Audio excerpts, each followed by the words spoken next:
సెలబ్రిటీస్తో మాట్లాడబోతున్నాము. ఒక మంచి నటుడిగా, ఒక మంచి వ్యక్తిగా, ఒక మెగా స్టార్గా వారు ఎందరికో ఆదర్శం. మరి 75 ఏళ్ల ఈ వజ్రోత్సవ వేడుకల్లో ఈ సినీ రంగానికి రావాలి అనుకుంటున్న నటీనటులకి మీరిచ్చేటువంటి సందేశం ఏంటి చిరంజీవి గారు? గతంలో ఈ ఇండస్ట్రీ మీద ఎలాంటి అభిప్రాయాలు ఉన్నాయో నాకు తెలియదు, కానీ ఇప్పుడు ఈ ఫిల్మ్ ఇండస్ట్రీ చాలా గౌరవప్రదమైనటువంటి ప్రొఫెషన్. ఇక్కడ రావడానికి, ఇందులో నటించడానికి, ఇందులో ఒక స్థానం సంపాదించుకోవడానికి ఎంతమంది యువకులు వాళ్ళ యొక్క ఉత్సాహాన్ని చూపిస్తున్నారు అంటాం అన్నది ఒక హెల్దీ ఇండస్ట్రీ ఇది అని చెప్పడానికి వారి యొక్క ఉత్సాహమే నిదర్శనం.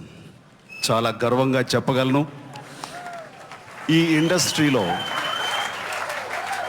నేను అనుభవిస్తున్నటువంటి ఈ స్టేటస్ నిజంగా నాకు గర్వకారణం.